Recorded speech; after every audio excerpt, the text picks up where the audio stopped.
안녕하세요. 두 아이를 키우고 있는 40대 초반 여자입니다. 저는 아들 하나, 딸 하나를 키우고 있어요. 하루가 다르게 크는 걸 보면서 아이들에게 어린 시절 좋은 추억을 많이 만들어 줘야겠다고 다짐했었죠. 하지만 저는 아이들에게 씻을 수 없는 상처를 남긴 나쁜 엄마랍니다. 전 남편과 이혼하는 과정에서 혹시라도 아이들이 큰 상처를 받을까봐 겁이 났어요. 그래서 혹시나 제 딸도 전 남편을 징글징글한 사람이라고 기억하게 될까봐 미안했었죠. 하지만 애초에 아빠라는 사람들이 정신 차리고 똑바로 살았다면 애초에 자식들이 저런 생각을 했겠습니까? 진짜 어디 가서 제 얼굴에 침 뱉기라 못하는 사연을 익명의 힘을 빌려서 한번 써보겠습니다. 정말로 남편이 아니라 왼수랑 살았던 제 이야기를 해볼게요. 저는 어릴 때부터 절대 아빠 같은 사람은 안 만날 거라고 다짐했었죠. 하지만 저는 아빠의 모습을 일부 담아있던 남자와 32살에 만나서 결혼까지 했었답니다. 실체를 처음부터 알았다면 저도 분명 안 만났을 거예요. 알게 모르게 안 좋은 아빠의 모습을 조금씩 가지고 있었죠. 매일같이 아빠는 엄마한테 폭력을 휘두른 사람이에요. 아빠한테 걸려온 전화를 못 받으면 난리가 났었습니다. 집에서 잔뜩 화난 얼굴로 씩씩거리면서 있으니까 저는 남동생과 아빠 눈치를 보며 벌벌 떨었죠. 그러다 엄마가 집에 오면 아빠는 기다렸다는 듯이 일어나서 고함을 치며 말했었어요. 야, 너 이리 와. 왜 내 전화 안 받아? 어디서 뭘 했길래 남편 전화도 못 받냐고. 뭘 하긴 뭐래. 일하고 온 거잖아. 그렇게 답답하면 당신이 나가서 돈 벌어와. 어쭈? 하늘 같은 서방님한테 그게 지금 할 소리야? 네가 정신을 덜 차렸구나. 매를 맞아야 들어 처먹지. 하루 종일 일하고 온 엄마는 아빠 전화를 못 받았다는 이유로 일방적인 폭행을 당했었죠. 초등학생이었던 저는 저보다 더 어린 남동생을 챙겨야 했어요. 잔뜩 겁을 먹고 울고 있는 남동생 귀를 막아주면서 숨죽여 울었답니다. 가장 안전하고 사랑으로 가득해야 될 집에서 저는 극에 달하는 공포를 느꼈었죠. 저와 남동생은 매맞는 엄마와 때리는 아빠를 보며 크게 된 겁니다. 하지만 한 살씩 나이가 들수록 저는 엄마가 참 답답하기만 했죠. 특히 중학교에 입학하고 나니까 아빠가 소름 끼치도록 싫었어요. 온 식구가 모여서 밥을 먹는 평범한 일상마저도 아빠가 다 망쳐놓고 있었거든요. 어쩜 그렇게 밥을 한번 먹어도 말이 그렇게 많은지 불평 불만이 끊이질 않았죠. 심지어 아빠는 주방 근처에는 얼씬도 안 하고 밥을 먹을 줄만 알았지 차릴 줄도 몰랐어요. 그러면서 엄마가 상을 차리면 아빠는 인상을 팍 쓰면서 화를 내면서 소리쳤습니다. 아이 진짜 뭐 집어 먹을 게 있어야 먹지, 어? 지금 이걸 먹으라고 차린 거야? 오늘은 그냥 좀 먹어요. 지금 이걸 나보고 먹으라고? 넌 음식할 때 간도 안 봐? 무슨 놈의 반찬들이 죄에다 짜서 먹을 수가 없잖아. 애들도 있는데 왜 그래요? 오늘만 그냥 좀 먹자고. 어쭈? 어디서 서방한테 말댔구야? 진짜 내가 오늘은 좋게 말로 하려고 했더니 감히 날 무시해? 너 일로 와. 저랑 남동생이 보고 있거나 말거나 상관없이 화가 나면 엄마를 때렸습니다. 그래서 정말 저는 아빠라는 사람을 무서워하던 걸 넘어서 남자 자체의 트라우마가 심했었죠. 그리고 아빠의 폭력이 계속될수록 저는 엄마가 제발 이혼하길 바랬어요. 오죽하면 엄마한테 울면서 부탁까지 했던 적도 있었습니다. 엄마, 제발 아빠랑 이혼 좀 해. 나 아빠 너무 무서워서 못 살겠어. 미안해. 엄마가 너희들 상처받는 건 생각도 못하고 그저 참기만 했어. 엄마 아빠 다 있는 온전한 가정을 만들어주고 싶었는데 상처만 줘서 미안해. 엄마는 저를 끌어안고 하염없이 울면서 미안하다는 말만 하셨죠. 하지만 제가 엄마한테 제발 이혼하라는 말을 한 게 엄마한테 큰 충격을 줬던 겁니다.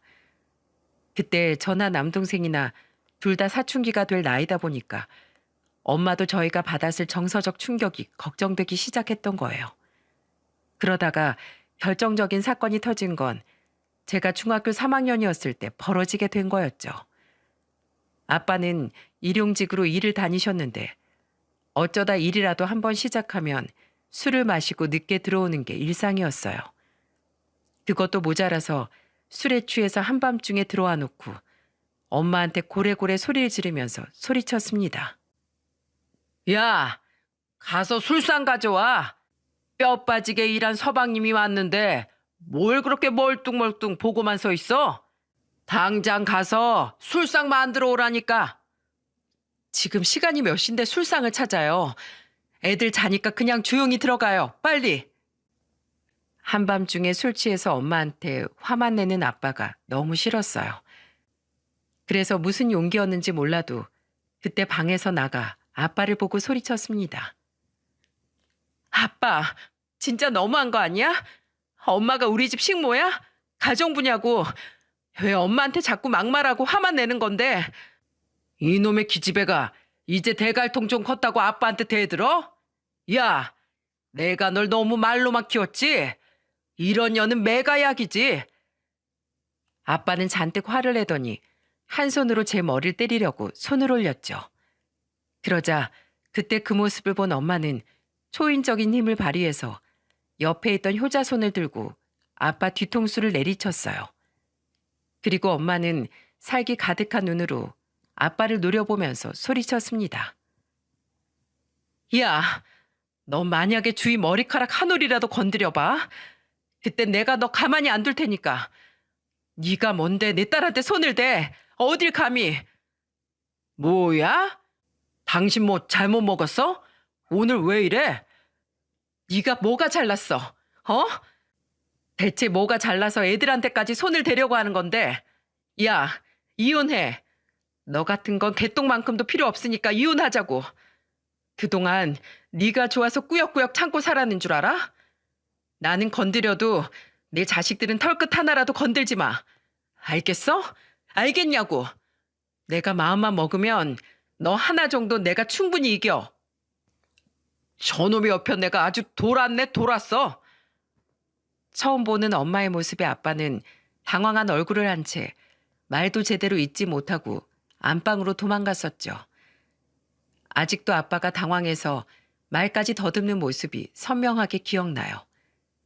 그런데 이 사건 이후로 엄마는 큰 결심을 하는 계기가 된 겁니다. 그동안 정말 가족을 위해서 참고 살던 엄마는 대뜸 제 손을 잡으면서 저를 가만히 바라보고 계셨죠. 그리고 잠시 뒤 엄마는 슬픈 목소리로 저한테 말했어요. 주희야, 엄마 이혼할게. 도저히 엄마도 못 살겠어. 엄마, 혹시 나 때문에 그래? 그래, 맞아. 그런데 엄마도 계속 생각해온 문제였어. 그러니까 우리 딸 자책하지 마. 나한테 제일 소중하고 중요한 건 내 자식들인데 이렇게 정서적으로 불안한 채 어떻게 살겠어. 저는 그때 엄마와 서로를 안고 울었답니다. 그래서 결국 엄마는 아빠와 이혼하게 된 거였죠. 그리고 엄마는 이혼하면서 많이 달라져 있었어요. 이혼하고 나서는 엄마가 왠지 더 강해 보였죠. 그 후 엄마는 커튼 가게를 운영하면서 사셨답니다. 이렇게 듣고 나니까 왜 그렇게 아빠가 싫었는지 이해가 가십니까? 무능하고 폭력적이기만 한 아빠는 저한테 남자에 대한 트라우마를 남긴 거였죠. 그러던 중에 만난 사람이 남편이었던 겁니다. 정말 이대로 살다가는 평생 결혼도 안 하고 혼자 살겠다 싶을 때 만난 사람이었죠. 평범한 일반 회사원이었던 남편은 다른 남자들과는 조금 달랐어요. 불의를 보면 참지 못하고 가장 먼저 나서는 사람이었어요. 평소 화내는 걸 본 적 없던 남편의 화난 모습을 보게 된 건 지하철에서 벌어진 다툼 때문이었죠. 저녁에 남편과 지하철에 탔었는데 노약자석에 젊은 남자들이 술에 취한 채 앉아있더군요. 그리고 맞은편에는 나이 든 어르신이 노약자석에 앉아 계셨습니다. 그런데 젊은 남자들이 고성방가를 지르기 시작했죠. 지하철에 있던 사람들이 눈총을 줘도 아랑곳하지도 않았어요. 슬슬 더 시끄러워진다 싶을 때쯤 맞은편에 앉아 계시던 어르신이 젊은 남자들을 보면서 정중하게 말했습니다. 저기 총각들, 조용히 좀 해주면 안 될까? 여기 다른 사람들도 있는데 서로 배려 좀 하자고. 다른 사람들 누구요? 다 가만히 있는데 할아버지가 무슨 상관인데요? 아이씨, 진짜 노망 났으면 집이 나가지 왜 성질은 건드려? 뭐야? 이 애끼 놈들. 아, 진짜 이 할아버지 말로 하니까 못 알아듣네. 그러더니 젊은 남자들은 할아버지를 폭행했어요. 지하철에 있던 사람들이 일제히 소리를 지르면서 쳐다만 봤었죠. 그 순간 남편이 젊은 남자들한테 가더니 목덜미를 휘어잡았습니다. 그리고 화가 난 목소리로 말했어요. 꼭 이렇게 한 주먹거리도 안 되는 것들, 약한 사람들 괴롭히면서 잘난 척 떠들고 다니지. 이 쥐새끼만한 것들이 어른한테 이게 무슨 짓거리야? 당신 뭐야? 너처럼 위아래 모르고 날뛰는 놈들 보면 못 견디는 사람이다. 왜? 어디 또 씹으려봐. 잘못했어요. 제발 목덜미 좀 놔주세요. 제발요. 너무 아파요.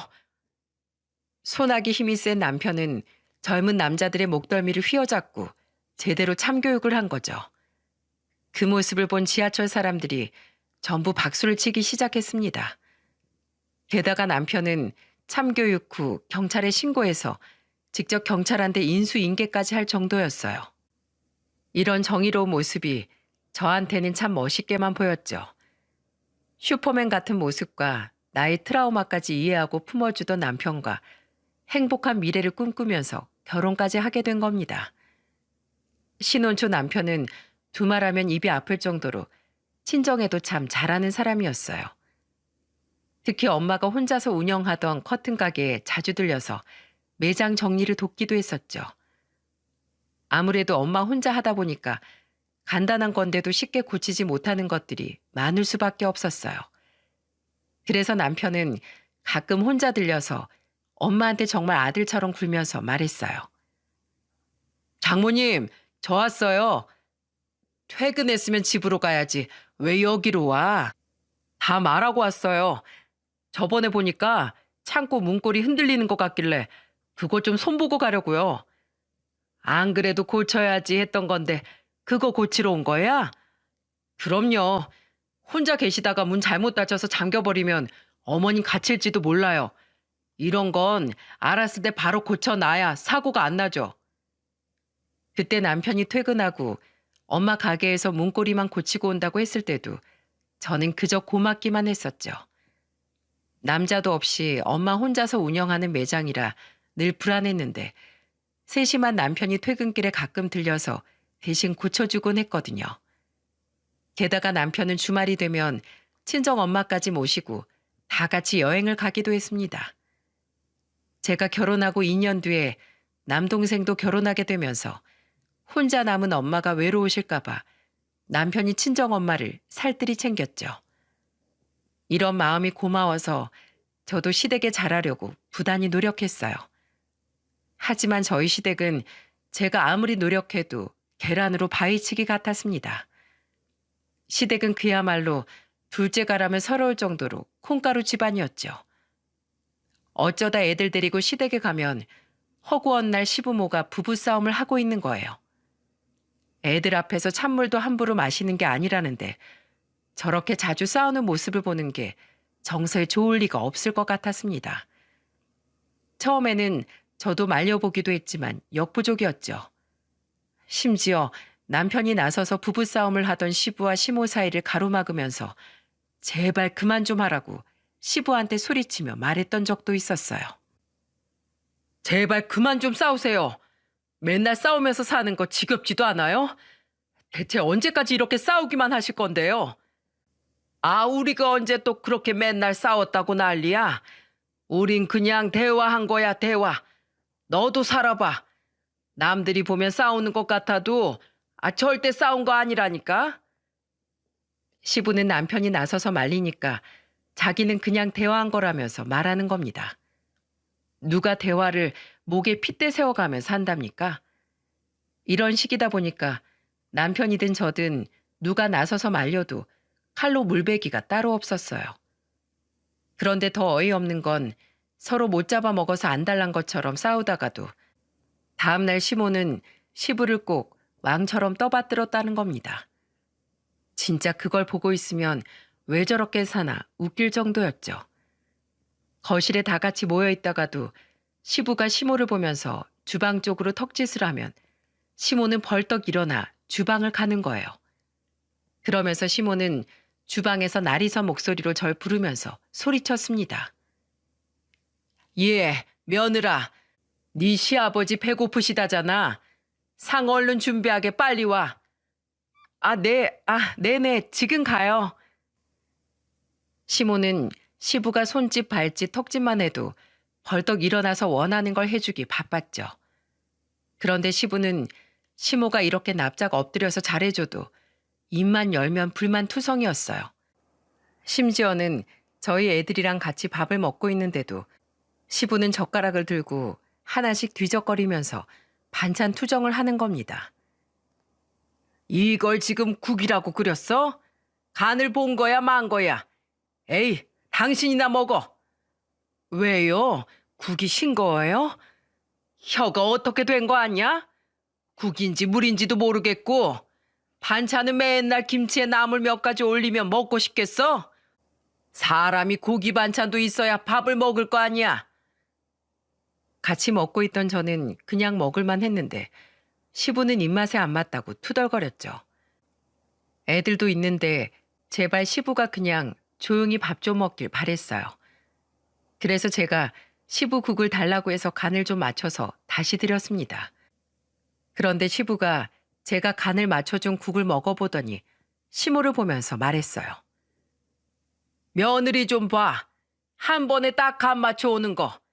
살림 하루 이틀 하는 것도 아니고 요즘 왜 그래? 뭘 또 그런 걸 며느리랑 비교해. 하여튼 당신도 참 마음에 안 들어. 시끄러. 밥이나 먹어. 중간에서 저는 정말 난감하기만 했었죠. 간이 맞아도 난리, 안 맞아도 난리를 치는 시부를 누가 맡겠습니까? 아주 시댁에서 시부는 유아 독존이었어요. 그러다가 한 번은 제가 우려하던 일이 터졌어요. 어린이집에서 돌아온 아이들한테 떡볶이를 만들어 준 적이 있는데 그날따라 조금 매웠던 모양이었죠. 그때 첫째 딸이 포크를 식탁에 소리가 나게 놓더니 소리치면서 말했습니다. 이걸 지금 떡볶이라고 준 거야? 너무 맵잖아. 저는 어린 딸이 시부의 말투를 따라하는 걸 보고 놀라 자빠질 뻔했어요. 딸한테 어디 가서 절대 그러지 말라고 신신당부했었죠. 그리고 남편한테 제발 애들 데리고 갈 때만이라도 싸우지 말고 있어달라고 시부모님께 부탁 좀 해보라고 할 정도였습니다. 그러자 남편은 투덜거리면서 말했어요. 당신 너무 예민한 거 아니야? 애들이 TV 보면서 노래 따라하는 것처럼 그런 거잖아. 그 상황이랑 이게 같아? 노래 따라하는 거랑 아버님 투덜거리는 거 따라하는 거랑 다르지. 제발 애들 갈 때만이라도 그만 좀 싸우시라고 당신이 말 좀 해봐. 남편한테 제가 몇 차례 말할 정도로 저는 심각했어요.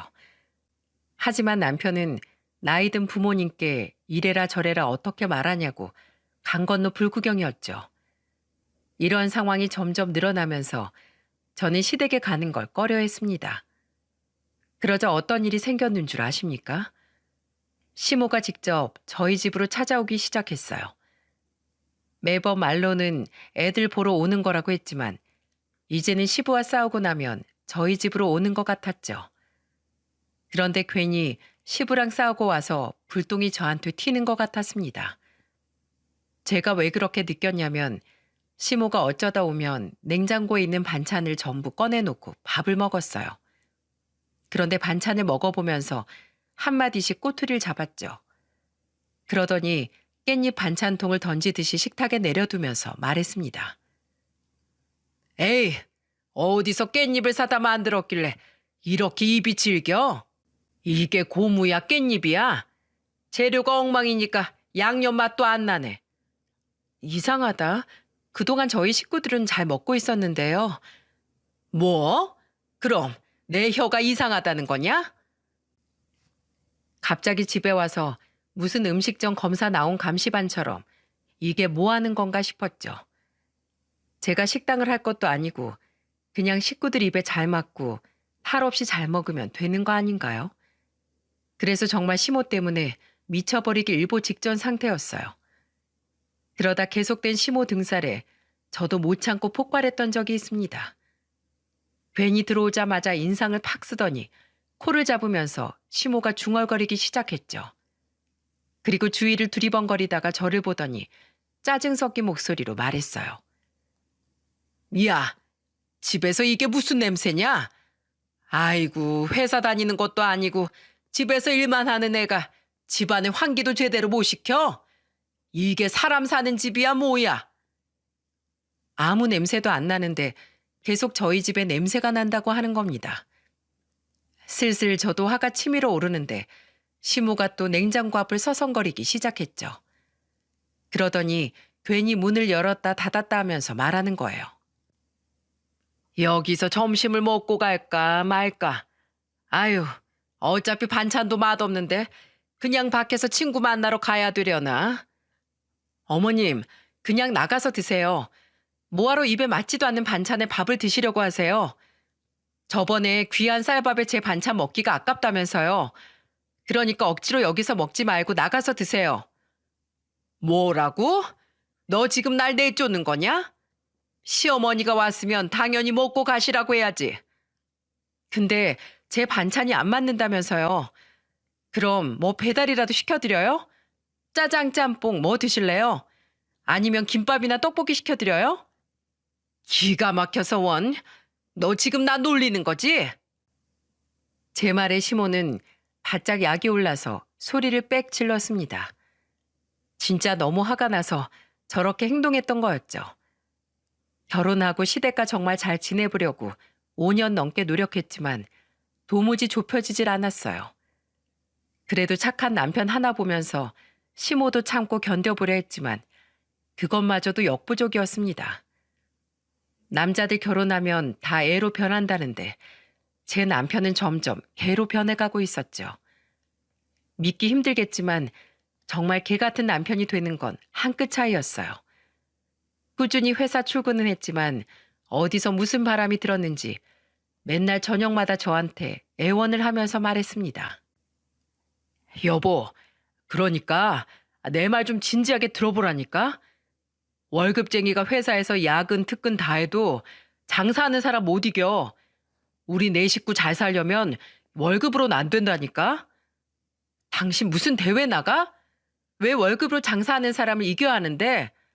그리고 장사한다고 다 대박 날 것 같으면 누가 회사 다니고 있겠어? 멀쩡한 회사 때려칠 생각 말고 그냥 좀 있어. 아이, 여보, 자세히 좀 들어보라니까? 정말 이 동네에 괜찮은 가게 자리가 나와서 그렇다고. 퇴근하고 잠이 들 때까지 제 뒤를 졸졸 쫓아다니면서 장사를 하고 싶다면서 애걸복걸했어요. 제대로 알아본 것도 아니고 누가 보쌈 가게 차렸더니 월 1,000만 원 넘게 번다더라 하는 얘기를 듣고 설레발을 치고 있던 거였죠. 이런 상황에 남편 말을 믿을 수 있겠습니까? 그래서 계속 안 된다고 같은 말을 반복해봐도 남편은 저만 쫓아다니면서 떼를 쓰는 거예요. 참다 못한 저는 남편을 보면서 소리를 질렀습니다. 아, 그만 좀 해. 당신 무슨 개야? 퇴근하고 사람 귀찮게 쫓아다니면서 뭐 하는 짓이야? 그러니까 내 말 좀 들어보라고. 진짜 확실하다니까? 우리나라 사람들이 고기 안 먹는 거 봤어? 무조건 돼지, 소, 아무거나 차려도 고깃집은 대박 난다니까? 그래, 어디 드러나 보자. 당신 좋은 고기 알아볼 줄은 알아? 어떤 고기가 구웠을 때 맛있는지 부위별로 알긴 하냐고. 아, 그게 뭐 그냥 체인점으로 하면 알려주겠지. 어이구, 내가 그럴 줄 알았어. 저기 사거리 좀 가봐. 거기도 체인점 생겼다가 1년 만에 폐업하던데 가서 좀 현실을 보고 와. 이런 불경기에 기본적인 상식도 없는 당신이 창업을 한다고? 진짜 식구들 다 길거리 나앉고 싶어서 환장을 했네. 제가 이렇게 말하자 남편은 한숨을 푹 내쉬었죠. 솔직히 남편이 정말 성실하고 장사에 대해 제대로 알아보고 왔으면 해보라고 했을지도 모릅니다. 하지만 어디서 본 적도 없는 사람이 장사로 대박 났다는 말을 듣고 와서 무작정 장사하겠다는데 이걸 누가 찬성하겠습니까? 게다가 남편은 결혼하고 시간이 지날수록 나태해지고 게을러졌어요. 심지어 주말에는 소파랑 한 몸이 된 채 누워서 애들이랑 놀아준 적도 없었죠.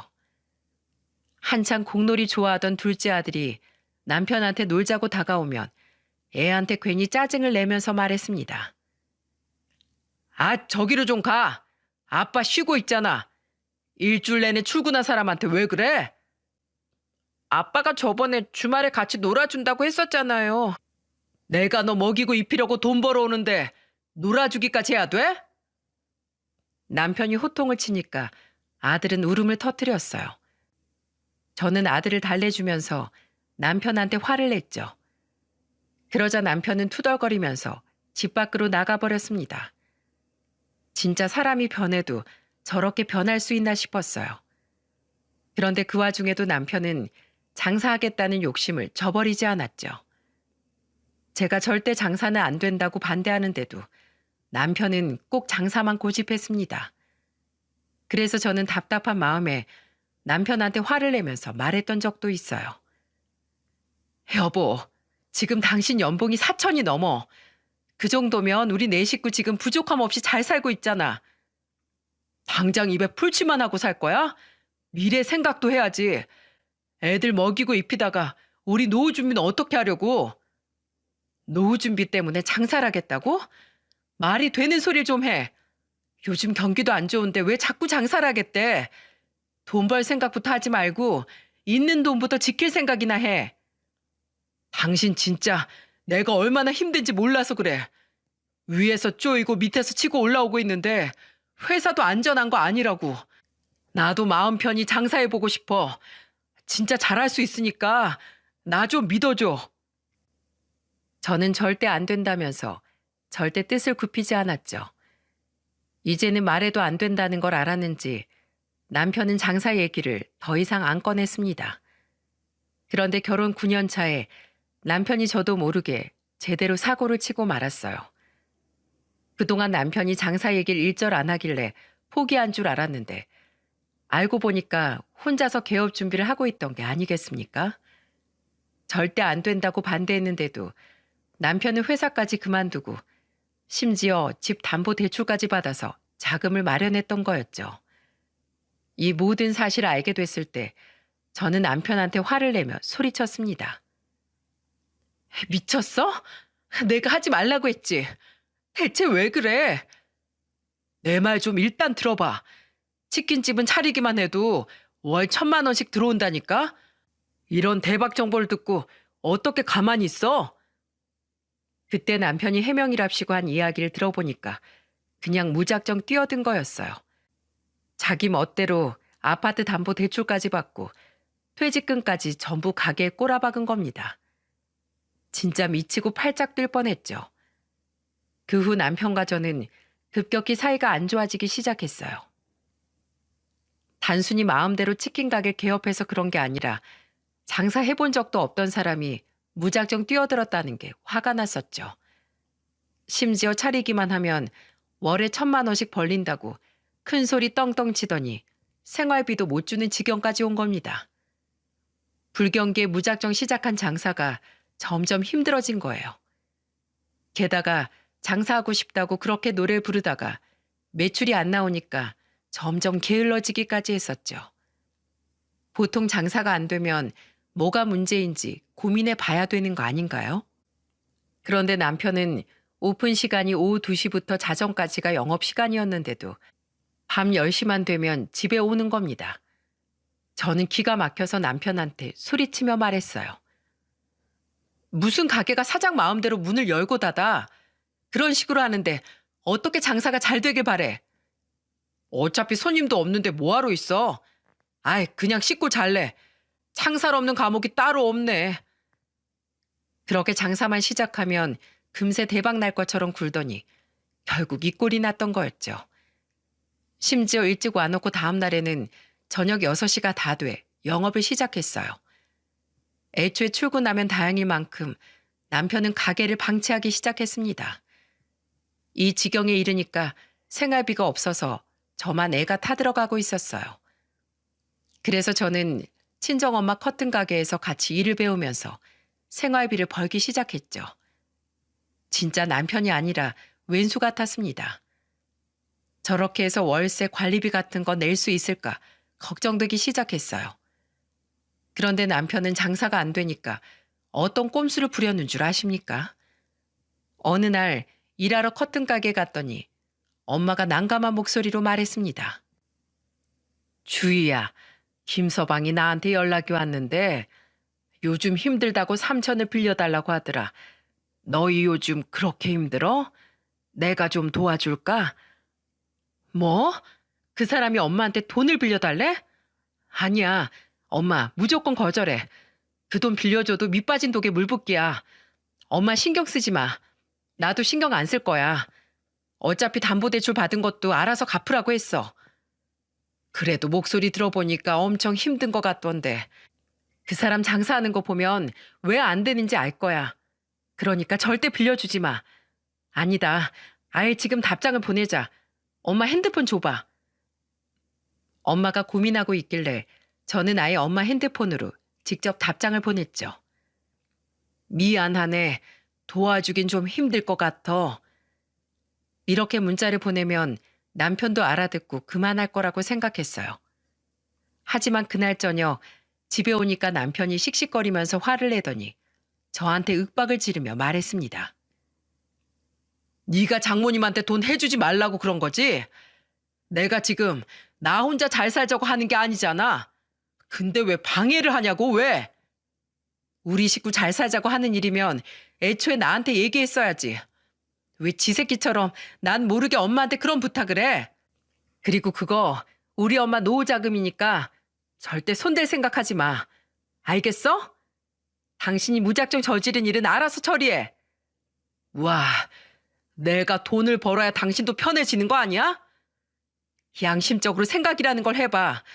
최근 1년 동안 나한테 생활비 갖다 준 적 있어? 아니면 애들을 한 번이라도 제대로 돌본 적이 있길 하냐고. 맨날 장사 안 된다고 술이나 퍼마시고 집안에서 담배 피울 생각이나 하는데 내가 당신을 어떻게 믿어? 믿을 만한 짓을 했어야 믿지. 대체 회사만 다니던 사람이 장사를 어떻게 하겠다고 이러는 건지 답답했어요. 정말 제가 본 남편은 장사할 만한 사람이 아닌 게 확실했죠. 매일 전쟁 같은 일상을 보내던 사이에 며칠 뒤 친정엄마의 생신이 다가온 겁니다. 그때 친정으로 가서 다 같이 저녁을 먹기로 했었죠. 그런데 남편이 친정엄마 생일 당일에 전화로 이런 말을 했어요. 난 가게 정리하고 따로 맛있는 음식이랑 케이크 좀 사갈게. 그러니까 좀만 기다려. 거기가 엄청 줄 서는 집이라서 혼자 얼른 다녀올게. 그래도 장모 생일이라고 남편이 사위 노릇 한번 해보려고 저러나 보다 싶었습니다. 그렇게 친정엄마 애들은 남편만 기다리고 있었죠. 그런데 한참 뒤 나타난 남편이 가져온 걸 보고 정말 깜짝 놀랐어요. 바로 남편이 사온 건 음식이 아니라 닭고기였던 겁니다. 저희 엄마는 닭고기 알레르기가 있어서 잘못 먹으면 두드러기도 나고 반전까지 올라왔었죠. 게다가 남편은 뻔히 엄마가 닭고기 알레르기가 있다는 걸 알고 있었어요. 그래서 저는 너무 화가 나서 남편한테 버럭 소리를 지르면서 고함을 쳤습니다. 당신, 우리 엄마 닭고기 알레르기 있는 거 몰라? 알지. 근데 이걸 사왔다고? 당신 정신 나간 거 아니야? 잘못 먹으면 죽을 수도 있다고. 아니, 어머니만 못 드시지. 애들은 잘 먹잖아. 장모님도 손주들 잘 먹는 것만 봐도 배부르지 않으세요? 제가 그래서 사온 거예요. 당신 지금 3천만 원 안 빌려줘서 복수하는 거야? 아닌데. 나 그렇게 쫌생이 아닌데 당신이야말로 너무 날 부정적으로 생각하는 거 아니야? 점점 말다툼이 길어지니까 엄마는 큰 싸움 날까봐 저희를 말리면서 말하셨습니다. 주희야, 나 괜찮아. 그만해. 애들도 있는데 뭐 하는 거야? 어서들 앉아. 우리 손주들 오늘 많이 먹어라. 결국 그날 맛있는 음식은커녕 친정엄마 생신인데 집에 있는 반찬에 밥을 먹어야만 했어요. 그래도 엄마는 사위 때문에 생일날 기분이 많이 상하셨지만 티내지 않으려고 노력하고 계셨죠. 하지만 끓어오르는 화를 어떻게 참을 수 있겠습니까? 심지어 생일에 늘 먹던 반찬에 밥을 먹게 됐으니까 엄마도 실망하셨을 것 같았어요. 그때 엄마가 멸치를 뒤적거리면서 작게 중얼거리셨어요. 그런데 옆에 있던 남편이 그 말을 듣더니 갑자기 숟가락을 식탁에 탁 소리가 나게 내려놓으면서 짜증을 내기 시작했죠. 그러더니 정말 상상도 못할 소리를 내뱉었어요. 아, 놔. 노인네가 나이 먹고 편식하네. 아이, 밥맛 떨어져서 같이 밥도 못 먹겠네. 이게 지금 사위가 장모 생일에 할 소리입니까? 이건 대놓고 친정엄마 들으란 소리잖아요. 그래서 저는 잔뜩 화가 나서 눈을 부라리며 남편한테 삿대질을 하면서 소리쳤었죠. 야, 너 뭐라 그랬어? 다시 한번 짓거려봐. 장모님 생신에 사위라는 놈이 좋아하는 음식도 못 챙겨주면서 편식한다고 짜증을 내? 지금 우리 엄마 무시하는 거야? 내가 가만히 있을 것 같아? 그러자 엄마는 노발대발하는 저를 말리면서 말하셨습니다. 둘 다 그만해. 정신 사나워서 오늘 밥 못 먹겠다. 나 피곤해서 잘 거니까 그냥 돌아가. 힘이 쭉 빠진 엄마는 한숨을 쉬면서 방으로 들어가셨죠. 그래서 엄마 방문 앞에서 조심스럽게 인사를 했어요. 엄마, 죄송해요. 정말 못 볼 것만 보여줘서 정말 죄송해요. 아니야, 어서들 가. 엄마의 목소리에 저는 죄책감까지 들었습니다. 그날 집으로 돌아와서 너 죽고 나 죽지 않은 심정으로 정말 대판 싸웠어요. 이곳에 다 쓰기도 어려울 만큼 심하게 싸우면서 오히려 등 떠밀려서 친정엄마 집에서 나온 게 다행일 만큼 험한 말을 하면서 싸운 겁니다. 그 후 남편과 점점 사이가 안 좋아졌고 저희는 냉전 상태로 지내게 됐죠. 한 공간에 있다는 게 화가 나서 집에 와도 못 본 척하며 서로 투명인간 취급했어요. 이게 무슨 운명의 장난인지 저희 엄마 생일과 시모 생일이 딱 3주 차이가 났던 겁니다. 그때 남편과 사이도 안 좋고 냉전 상태라 뭘 할 생각도 없었죠. 그런데 남편이 뻔뻔하게 저한테 시모 생일상을 집에서 차려드리자고 하는 거예요. 어이가 없어서 저는 화를 내며 말했습니다. 왜 우리 집에서 해야 되는데? 당신도 그렇고 어머님도 그렇고 다 나만 보면 못 잡아먹어서 안달인데 왜 내가 생신상을 차려? 그냥 당신 혼자 가서 인사드리고 오면 될 거 아니야? 당신 너무한 거 아니야? 그래도 내가 장남인데 당신이 신경 좀 써줘야지. 무조건 집으로 모실 거니까 그렇게 알아. 아이고, 그러셔? 집 앞도 못 챙기는 놈이 음식은 어떻게 할 건데? 그날 하루만 며느리 역할 좀 할 수 있잖아. 누가 진수성찬 차리래? 성의 표시만 좀 하자는 거잖아. 성의 표시? 진짜로 내가 알아서 차려도 돼? 후회 안 할 자신 있어? 그래, 뭘 차려도 상관 안 할 테니까 최소한의 성의 표시 좀 해라. 지금 당신 입으로 직접 그렇게 말한 거다. 딱 기억해. 저는 마음대로 준비하라면서 성의 표시만 하라는 남편 말에 옳다구나 싶었습니다. 친정엄마 생일에 겁도 없이 한 방 먹인 남편한테 저는 2방 먹일 계획을 세웠죠. 그렇게 며칠 뒤 시모 생일날 시부모는 잔뜩 기대하는 얼굴로 집에 왔어요. 시모는 저를 보면서 신난 얼굴로 말했습니다. 네가 무슨 일로 날 집까지 초대해서 생일상을 차려주겠대? 너도 이제 철 좀 드나 보다. 네, 제가 제대로 정신 차려서 이번에 정말 제대로 준비했어요. 어서 앉으세요. 식탁에 시부모가 앉자마자 저는 가장 메인 음식이라면서 식탁 한가운데 음식을 놨었죠. 그리고 기대하는 시모를 보면서 말했어요. 어머님 건강과 피부까지 생각해서 엄선한 메뉴니까 맛있게 드셔주세요. 알아서 준비하라길래 제가 얼마나 고민했는지 몰라요. 잔뜩 기대하게 해놓고 저는 뚜껑을 열어 준비한 음식을 보여줬습니다. 그러자 시모는 제가 준비한 음식을 보고 기절초풍한 얼굴로 말까지 더듬거리면서 말하더군요.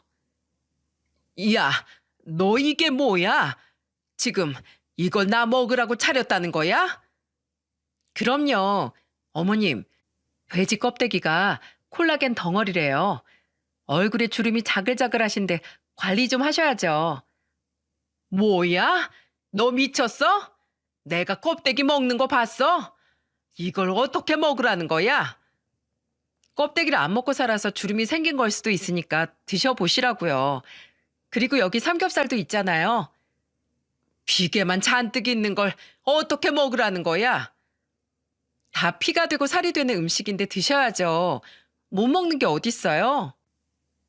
그리고 그때 시부가 삼겹살과 껍데기 옆에 있던 음식을 보고 두 눈을 질끈 감으셨죠. 왜인 줄 아십니까? 바로 시모가 제일 싫어하는 닭발이 있었거든요. 시모는 그걸 보자마자 뒷목을 잡으면서 앓는 소리를 내듯 말했습니다. 야야, 이거 뭐야? 당장 안 치워? 여기다 소주 마시면 얼마나 속이 시원한데요. 오늘 제대로 한번 마셔보시라고 준비했어요. 어머님, 생신 축하드려요. 완전 초딩 입맛이었던 시모는 닭발까지 보고 완전히 KO 된 상태였죠. 속으로 고소해하고 있는데 남편이 저를 보면서 버럭 소리를 지르며 말하더군요. 야, 너 지금 뭐 하는 거야? 지금 이거 생신상이라고 준비한 거야? 메뉴 마음대로 정해서 성의 표시하라며. 그래서 어머님 피부까지 생각해서 준비한 건데 뭐가 문제야? 먹지도 못하는 걸 준비해놓고 지금 다 했다고 유세 떠냐? 너 지금 내가 장모님 생신에 내가 닭고기 가져가서 복수하는 거지? 아닌데? 내가 너같이 그렇게 쫌생인 줄 알아? 뭐? 쫌생이? 그래도 내가 이 집안의 장남이라고 엄마 여기까지 오셨는데 어떻게 이럴 수가 있냐고? 그래. 그래서 내가 여기서 또 두 번째 선물 좀 드리려고. 장남 끔찍하게 아끼시는데 이번 기회에 반품하려고. 뭐? 두 번째 선물 또 뭔데? 자, 이거 열어봐. 저는 미리 준비한 서류를 남편한테 건넸습니다. 남편이 서류를 열자 시모는 벌떡 일어나서 같이 서류를 확인했죠. 그걸 본 두 사람은 뒤로 넘어갈 뻔했어요. 시모는 거의 울기 직전 목소리로 말하기까지 했습니다. 너 꼭 이혼을 내 생일 때 그렇게 선물이라고 줘야겠어? 이게 뭐 하는 거야? 이렇게 어머님, 아버님 두 분 다 모셨을 때 확실하게 말하는 거예요. 이혼하면서 어머님한테 선물로 아들 다시 보내드릴게요. 데리고 나가주세요. 가라고? 지금 우리 내쫓는 거야? 어머님 모르셨어요? 이 집 무늬만 공동명의예요. 저 사람이 가게 차린다고 여기 담보로 대출받아서 저 사람 집은 아예 없어요. 저 사람 때문에 애들이랑 길거리에 나앉게 생겼거든요. 그나마 남아있는 이 집은 제 거니까 그만 아들 챙겨서 나가주셨으면 좋겠습니다. 그러자 남편은 저한테 화를 내면서 따져 묻기 시작했습니다. 야, 나랑 상의도 없이 이게 뭐 하자는 거야? 닭고기 알레르기 있는 우리 엄마한테 닭고기 주는 게 이혼하자는 뜻 아니야? 설마 그 짓을 하고도 우리가 오래오래 살 줄 알았냐? 너 그렇게 산수가 안 되니까 가게가 망하는 거야. 알겠어? 뭐라고? 귀찮으니까 다 나가. 내 집에서 다들 나가라고요. 시무한 남편은 이게 뭐 하는 짓이냐면서 불만 섞인 말을 하기 시작했죠. 그런데 그때 시부가 식탁을 두 손으로 내리치면서 벌떡 일어나 호통을 치며 말하셨어요. 에이씨, 괜히 왔네. 나가어서. 뭐 하는 거야? 내가 진짜 쪽팔려서 못 살겠네. 여보, 지금 나가려고요?